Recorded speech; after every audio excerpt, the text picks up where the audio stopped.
several clergy in Russia. So was the Pope appealing for peace, or was he praying for peace? And the same applies. Yeah, that's a good question. So what do you have to say about that, guys?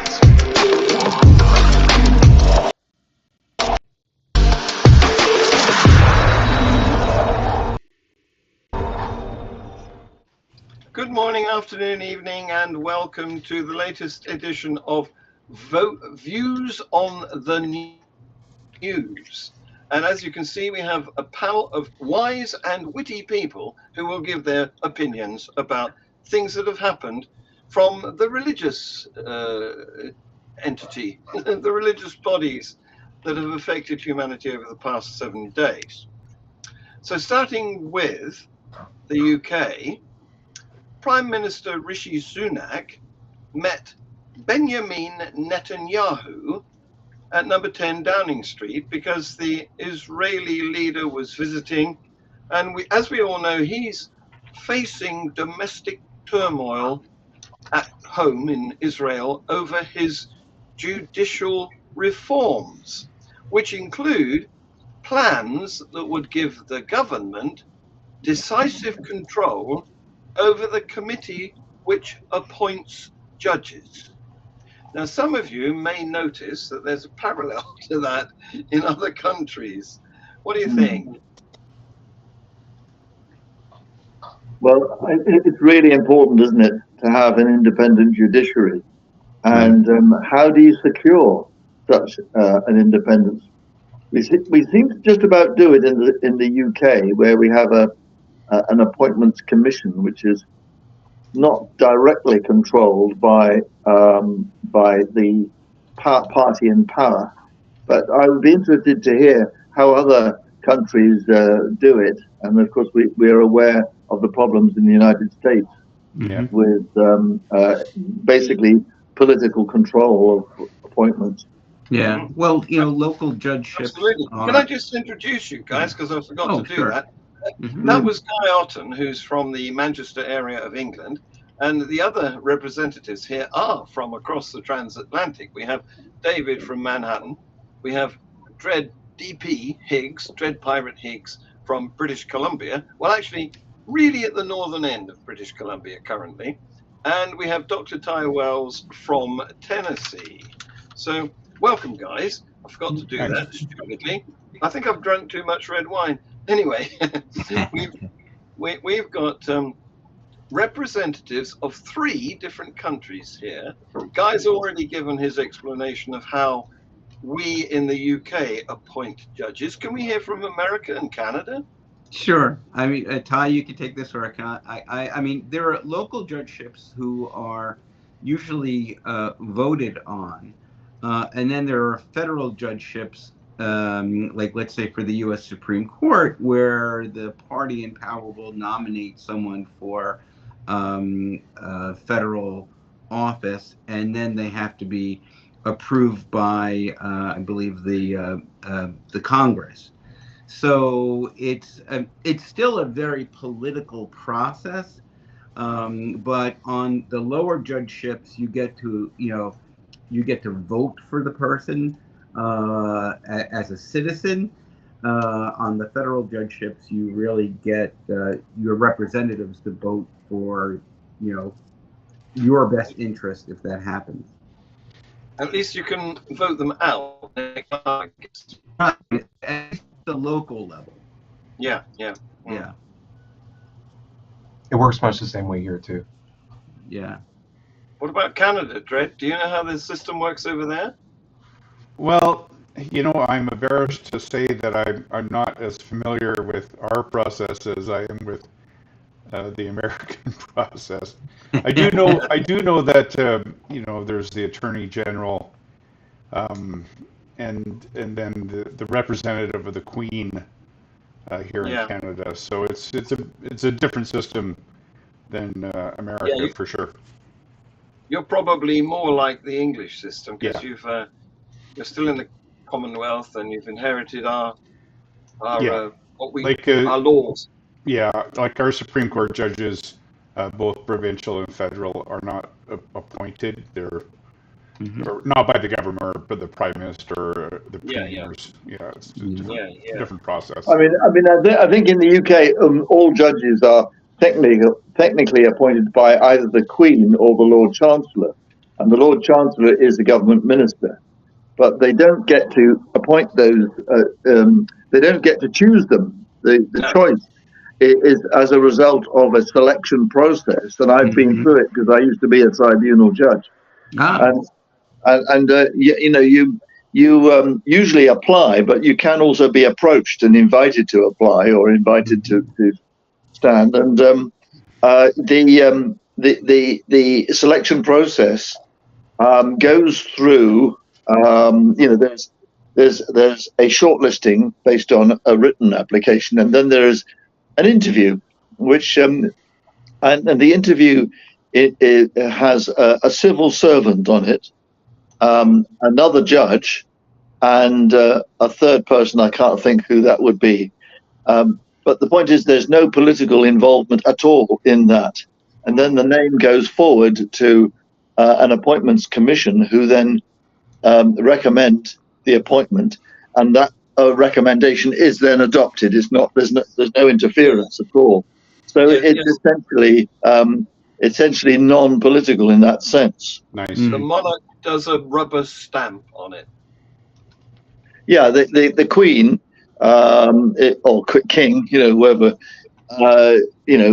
it's the appointment of senior judges is made in the name of the King, by the King, but he doesn't have anything to do with it. No. And neither does any politician have anything to do with it other than nominally. So this works. I think this works quite well. However, our Supreme Court has in recent times been quite politically interventionist, and has aroused the wrath of the Conservative Party, who don't like their laws and they're being questioned or interpreted out. I mean, our Supreme Court cannot, of course, declare any law invalid, but what it can do is declare a law, what's called a declaration of incompatibility with human rights legislation. And if there's a declaration of of incompatibility with human rights legislation, then the government are obliged to do something about it. So it's not abrogated. It's treated in some other way. Not laws made by Parliament cannot be abrogated by the High Court. They can be interpreted, but not abrogated. However, laws made by inferior parliamentary bodies and local councils, bylaws and things, they can be set aside by the Supreme Court and by the High Court as well. Yeah, I think that's a very good system, considering in the U.S. where you have nefarious religious influence, with the last three judges bending what was historically a very progressive, forward-facing, modernistic Supreme Court, with between Donald Trump and Mitch McConnell getting 3 Supreme Court justices, 2 weeks before the election, and you've seen the effect of this on not only our laws but our politics. Roe versus Wade, exactly. A woman's right to reproductive freedom gone. So this is the danger in assuming that people are going to work in everyone's best interest rather than their own. Well, we could do a whole show on this, but I'm not going to allow that to happen, because there's lots of other news to talk about today. One day, maybe, we will focus on something like that, the differences between the different justice systems, and maybe what we would recommend as probably the best, not the best of those available, but the best compiled from facets of those available. Anyway, looking at this visit of Netanyahu to number 10 Downing Street, hundreds of protesters gathered at the gates of Downing Street to demonstrate against Benjamin's policies. There was a cacophony. including shouts of shame and traitor as Netanyahu made the short walk from his limousine to the steps of number 10. And the reason for this is that Mr. Netanyahu has had at that point, that we're talking about early this week, defied calls to scrap a shake-up of the legal system, which proposes, as I said earlier, to give the government decisive control over the judge appointments. And this has caused a social upheaval. And in fact, the president of of Israel, has come out saying that Benjamin should change his mind. So by Monday, tens of thousands of people in Israel had taken to the streets, and the police and soldiers were using water cannon against them near Mr. Netanyahu's house. Then later on Monday, when the president, Isaac Herzog, called on the government to halt the reforms, they gave in. The Prime Minister, Benjamin Netanyahu, temporarily suspended his plans for judicial reforms because his coalition partner, you remember that Israel has had a difficulty forming a government because none of the parties won an election, and they had to rub along with very disparate views. And his coalition partner had threatened to leave the coalition, but he finally announced that a deal has been struck to keep the coalition together. So what we have there is a very shaky situation. Anyway. Yeah. Well, it's good there's a bunch of them to keep each other in check. Yeah, that's good, indeed. Yeah. I mean, I think the idea of separation of powers is a good one. But we have a little bit of it in this country, but not enough of it. But we do have that, and I think we need a bit more of it, to be honest. And after Brexit, we've had a tremendous concentration of power in Westminster. We have a bit of devolution, but I think we need more devolution. And one of the good things about being in the European Union was that there was a bit of power being exercised in a more democratic way in Brussels than there was in this country. Yes, indeed. Well, again, that's another show. Yeah, it is. Yeah, we could talk about that for a long time. Moving to Canada, though, for the benefit of you, Dred. All right. A rail company. What do they call themselves? Via Rail. Via Rail, yeah. One of their staff complained to a Muslim who was praying that he was bothering the customers. And he's made a video, and he's shown that where he was praying, there was nobody to be bothered. He said he set down his prayer mat and he was doing his prayers and not bothering anybody, not offending anybody. And the result of that is the train company has apologized for the staff members' behavior. So do you know anything about this? I hadn't heard about it, but again, given my treatment at the hands of several government agencies, why it works for Via Rail and it doesn't work for the agencies I deal with, I don't know. They're talking out of two sides of their mouths. Yeah, there you go. I mean, I do notice a tendency of Muslims to want to pray publicly and demonstrate their devotion, and I think it's a form of sort of missionary dawah, isn't it? They're trying to promote their religion and show how devout, how religious they are. But I mean, when I see a Muslim on his knees with his bum in the air, I just think that he is failing to act as a dignified human being. Yeah. You know, he's portraying himself as some kind of slave, and I think Yeah. I think it's objectionable, to be honest. But you know, Yeah. Well, Islam does mean It's a good point. submission. yeah, exactly. I think somebody's lost their contact lens or their car keys. You get on your Yeah. knees and try and help them. Well, Yeah, right. in certain circles, you wouldn't want to be down on your knees with your bum in the air anyway. Right.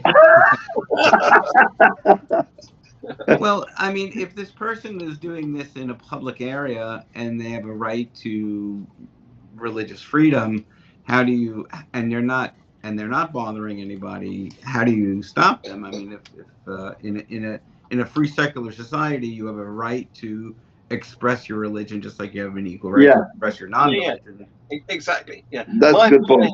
Yeah. My view would be to allow them to do what they want to do, but then educate them not to need. Right. Let them explore the option that they want consensually, and if it's not like praying in the middle of a train track on a train that's about to depart and holding up everybody, you can do what you want. Like, that's not a problem. And you know, I don't see a difference between kneeling and praying, or clasping your hands and sitting in a chair by yourself and praying, or stalling yourself with your hands up in the air. I mean, it's functionally all the same thing. Like, however you prostrate yourself, it's not that big of a difference to me personally. And I wouldn't chide that any more than I would someone wearing a pirate hat, you know? Like, it's just... Thank you. Yeah, it doesn't bother me what hat you wear. Honestly, As long as it's not a crown and you pretend to be a king.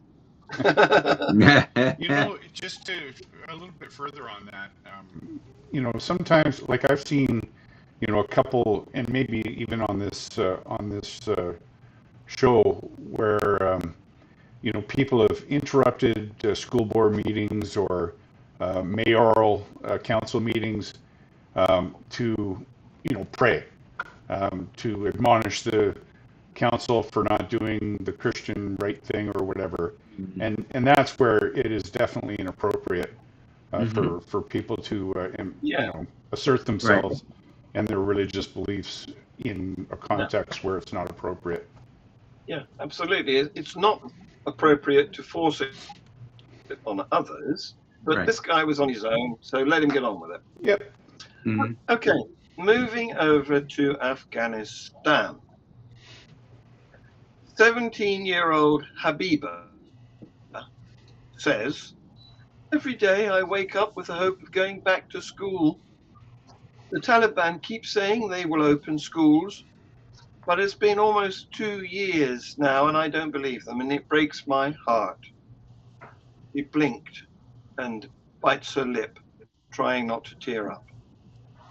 Isn't it a terrible situation that this country, the only country, have forbidden their girls from attending secondary school? Yeah. Yes. Yeah. Yep. Yeah. Well, I mean, look, you can look at Pakistan. You know, who's the young lady who was shot in the head, who survived and has become an outspoken critic? You have Malala Yousafzai.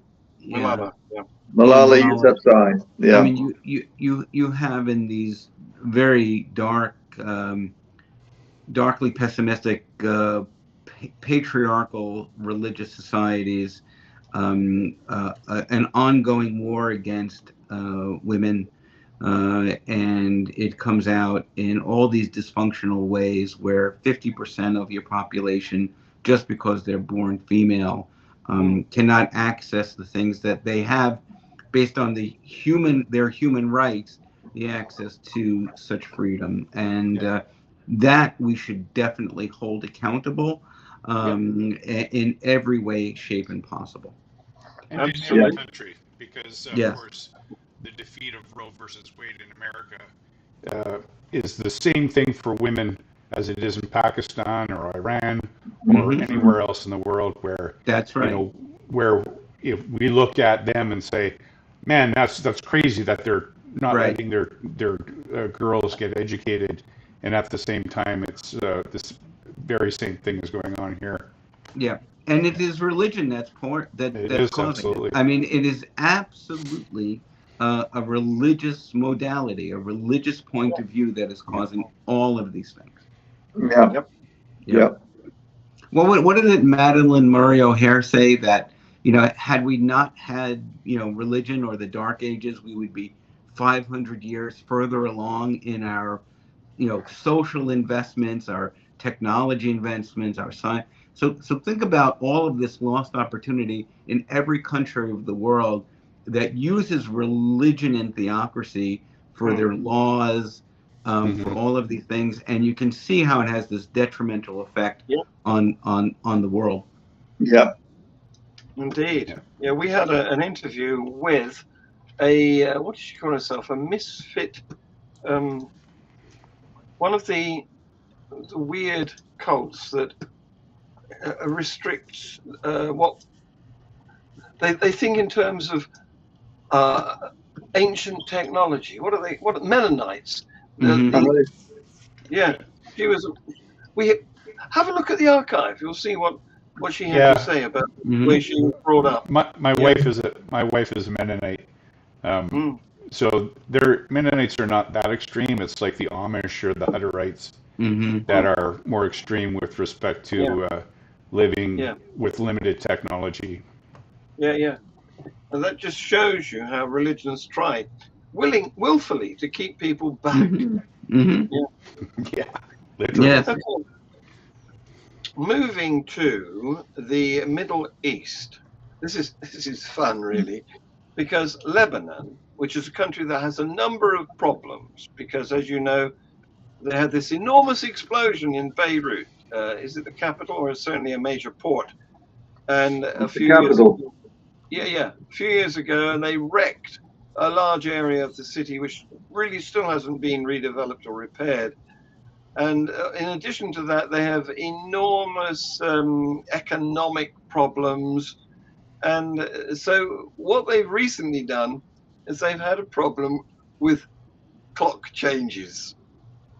Because Beg your pardon? What? Clock changes. Oh, okay. Time, daylight saving time. I don't know what you imagined I said. Right. I think you need to clean your ears out, David. It's the beard. Yeah. He was thinking you were talking poultry. Probably. Yeah. Maybe. Anyway, the problem they've had is that they've traditionally changed their clocks on March the 25th.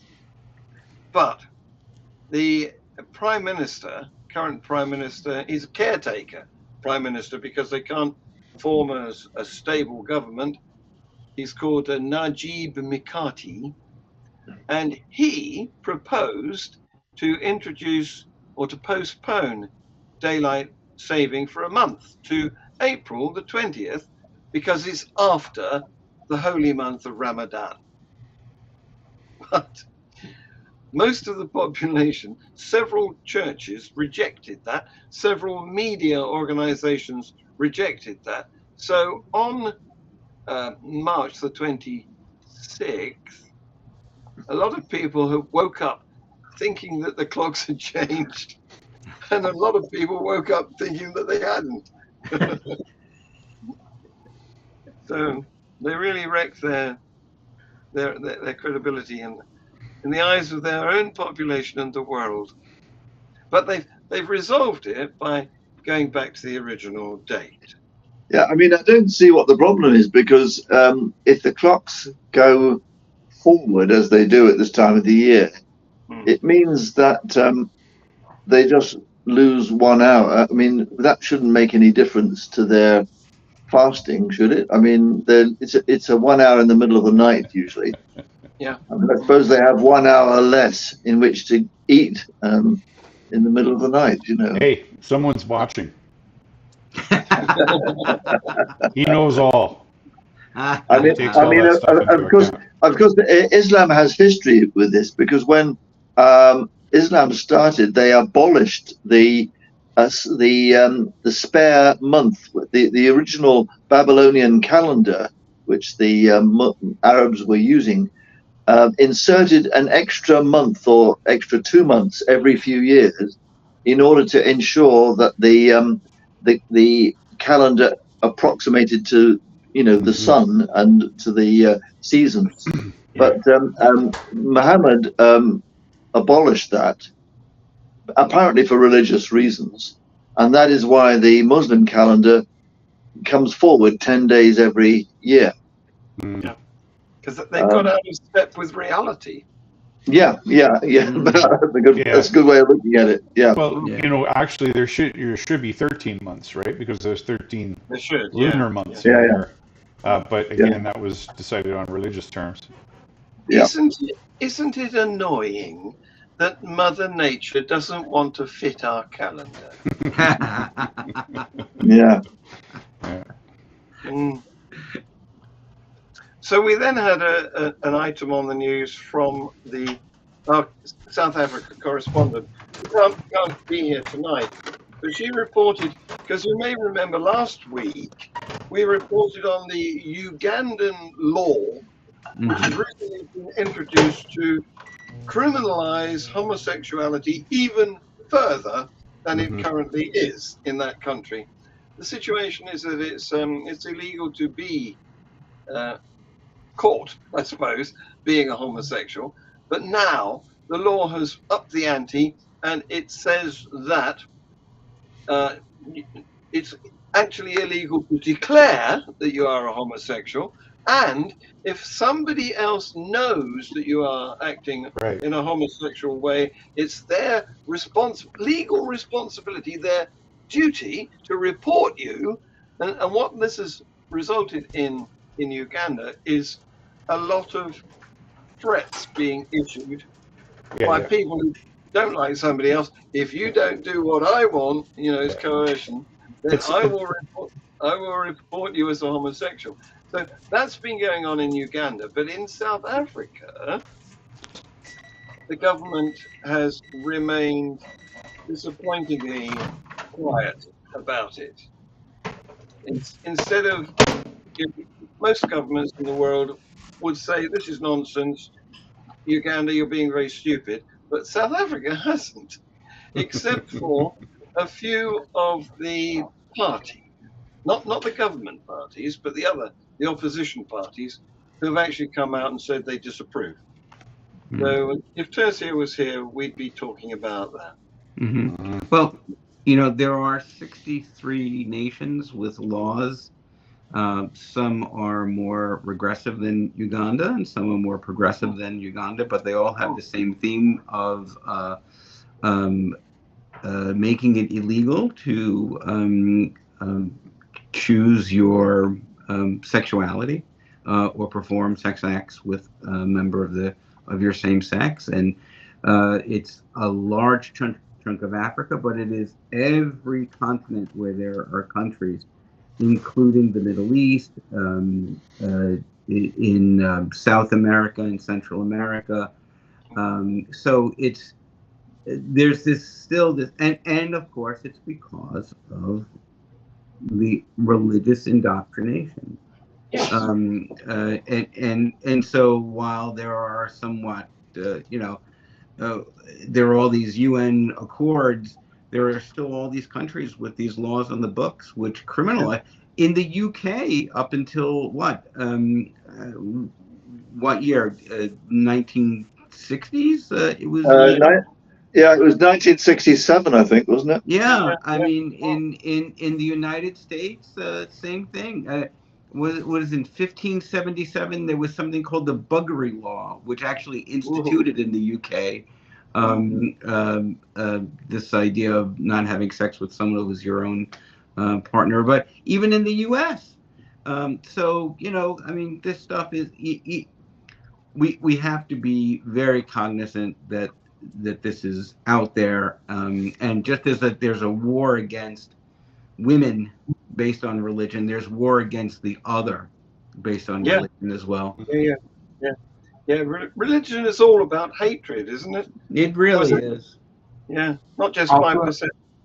Just throwing out something else too, like, and forgive me if this comes out too rude, but like David, Dredd, Guy, you guys actively aren't having sex with a woman right now, right? Yet you're still straight. Am I accurate? Well, I have No. a wife. You are don't- absolutely not. You're not actively having Middle sex of having with a woman right now, yet you're still straight. You don't. Right? You don't have to ask that. Answer that. That's an impertinent question. Okay. And then John Richards, you've often made this point, so I'm not surprising anybody, but you can't have sex with a woman right now, even if you wanted to, but you're still straight, right? Like I'm making no admissions in that regard. Sure. I'm just making a point, like, Right. sexual gay activity is not, being gay isn't just when you're having sex with a guy. Yeah. Right. It's not a set of Yeah, actions. I get the point. Right, exactly. It's an identity. And so Yeah. they're not stifling a set of actions. They're stifling a sense of identity that people have, Yeah, even when they're not conducting behavior that people look down Right. on.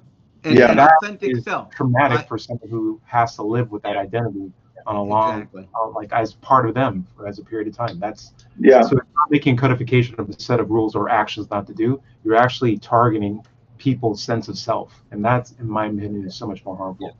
And just to set one thing straight, the last time I was speaking to a meeting, and I said something like, "If you gave me a woman now, I wouldn't know what to do." One of the men in the company said, "Does any of you women want to test that?"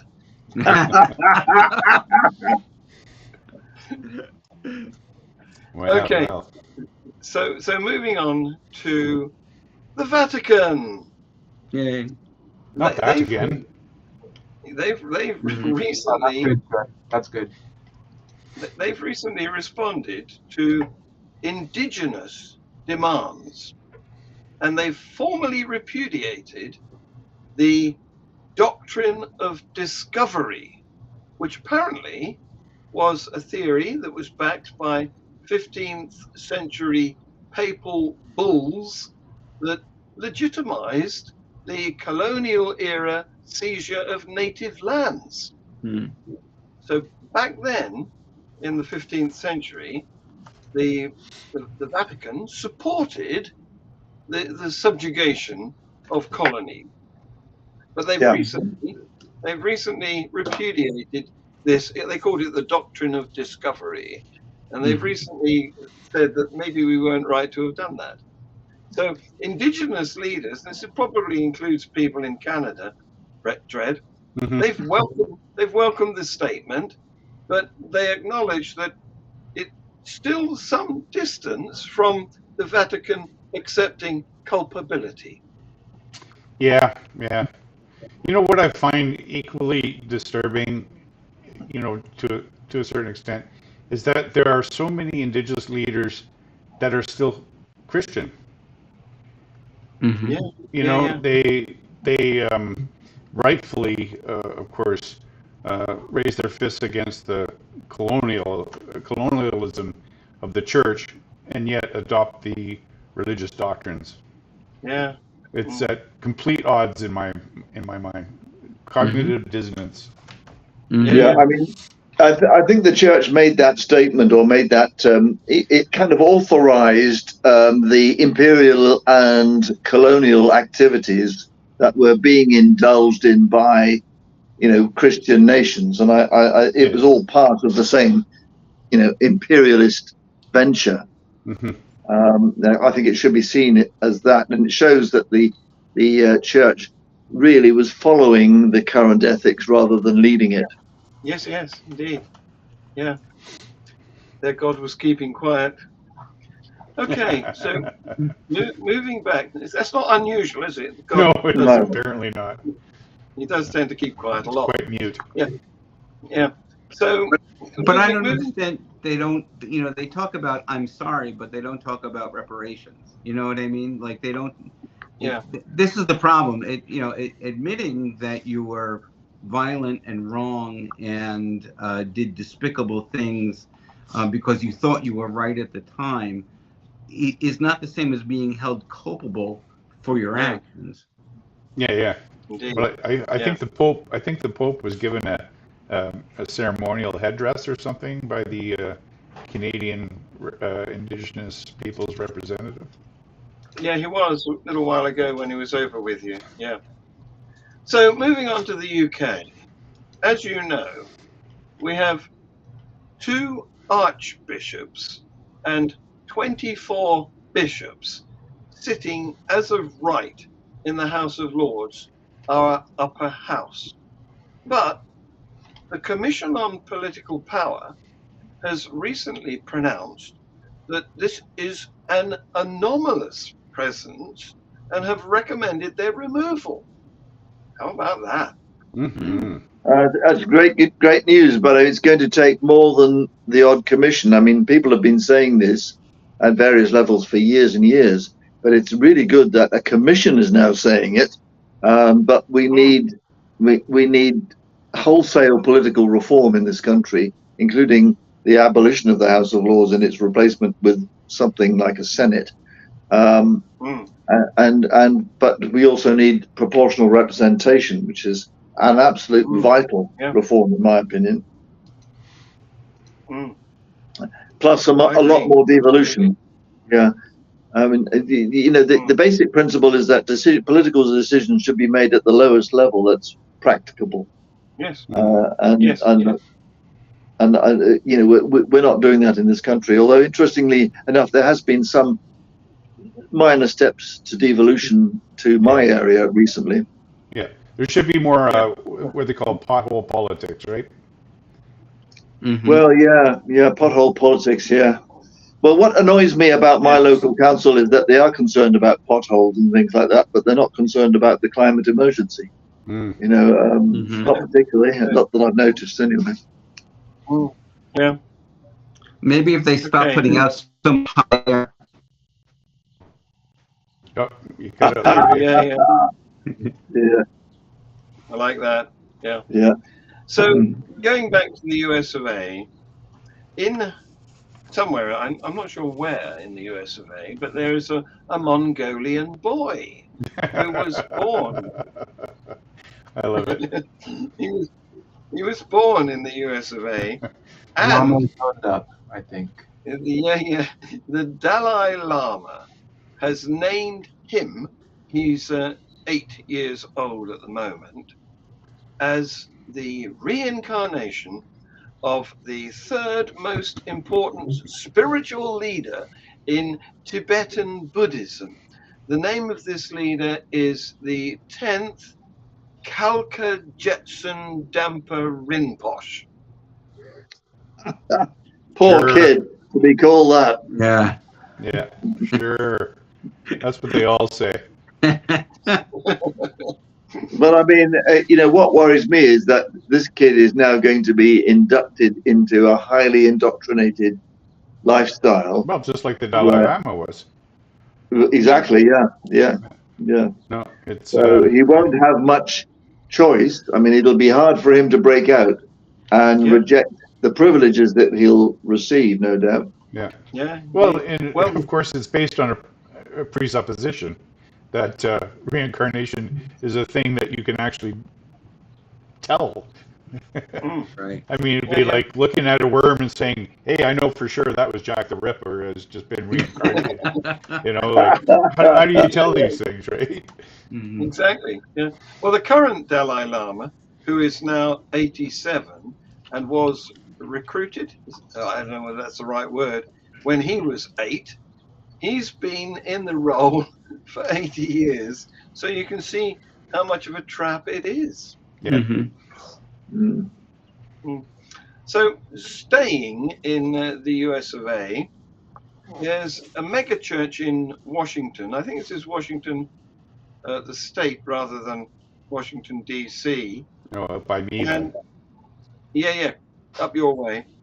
And they are threatening to terminate their employees unless they tithe 10% of their wages, which of course the church pays, back to them. So why don't they just pay them 90% and keep the other? I mean, it doesn't make what sort of sense is this? I can't see how it would be They would be legal. taxed on it because they'd be taxed on it. If they get it as a tithe, it's not taxed. Yeah, You that's a get point. Ah, So if they Yeah, kept if that it's a as tithe, withholding, they get it taxed would on be that. taxed. Yeah. So it's a clever way to get more money by the church. Yeah. But it It's seems like there's just no way that would be allowed through the labor laws that currently peer pressure. exist, right? yeah, it's Like it's coercion, isn't it? To yeah, of threaten. course. yeah. Yep. Yeah, you can't Mhm. fire somebody because they didn't give you money back. And you can just say, well, they weren't faithful enough and fire them based on that, and then send Right. the message out to everybody else who doesn't give up their tithing. Yeah, that's the way that they'll do it, because they're not religious enough to work for them. Yeah, Right. but then that's Yeah. discrimination based on religion. Yeah, that's true. Mm. Yeah. And are they not? They're not allowed to discriminate on the basis of religion. Right. No, because So- I think in the UK, some of the churches, maybe the Church of England, and some other churches have some exemptions as far as Oh yeah, that they kind have a of lot thing of is concerned. There are in the U.S. too, like for instance the Ark Park, Ken Ham's insanity in Kentucky, right? If you want to work there, you have to fill out a declaration saying that you're a Christian, you believe in all of the garbage that they spew regarding anti-evolution, and Don't they also have a sex thing? You can't be a homosexual. I'm sure it wouldn't. I don't know, but I wouldn't be so shocked. I wouldn't be shocked. Yeah. So somehow they they get away with it. Yeah. Mm. Exemptions. That's the problem. I think it's called Tom. a right to terminate. I think it's called a right to terminate or at-will employment or something. There's a loophole that allows an employer to fire an employee for any reason, and they sign on to it at the beginning. That way, they don't have to find the reason. They can just be like, "Okay, you're fired," or this is your last day. And it doesn't matter what the reason is. So it could still be leveraged to tithe, or this is going to happen to you. Right, and you make somebody sign an NDA, so that way they can't complain about it as well. So you get them on both ends. There are a lot of laws we need to change. Can you just cross your fingers when you're signing it? Why can't you just swear to God? Yeah. So coming up to the end now, guys, we're staying with America. You'll be pleased to hear that most, even religious Americans, say that the LGBTQ people should be free of discrimination when they are at work, in public, or at home. Mm-hmm. And that's true even among groups that oppose same-sex marriage. Isn't that good? Mm-hmm. Good news. Bravo. Okay. There's one place where there's still disagreement. And this is over whether businesses... Just one place? Well, one I'm aware of. This is over whether there are businesses, such as cake bakers... Yes. You're way ahead of me. Have the right to refuse service. Right. And the Americans are still split along religious and party lines on that issue. Mm-hmm. But it's more than cake bakers. It's pharmacists, right? If they don't want to fill abortion pills, or if they want to, it's everywhere. Sadly, Cake bakers and other vendors. Yes. Mm-hmm. Mm-hmm. Yeah. But you'll be pleased to hear that of LGBTQ Americans, half of them are young and claim no religion. Yeah. Mm-hmm. And that's good news. Or Pastor Curious. Very good. I like pasta. I'm not so keen on pizza, but I like pasta. Definitely. I'll go with that. Finally, take a look at this picture and give me your reaction.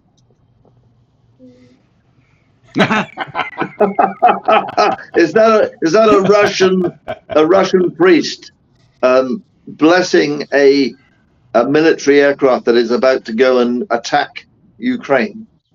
I guess so. My God. Yeah. There you go. Wow. I wonder if the Ukrainians have a similar priest doing the same thing to their planes. Yeah, they probably do. Yeah, they probably do. Yeah, Well, and yeah. and I think presumably they will Oh, the bless power of tank. intercessory prayer.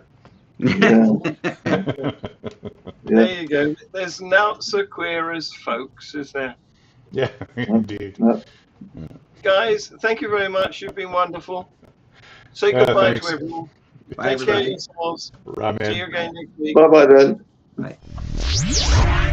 Several clergy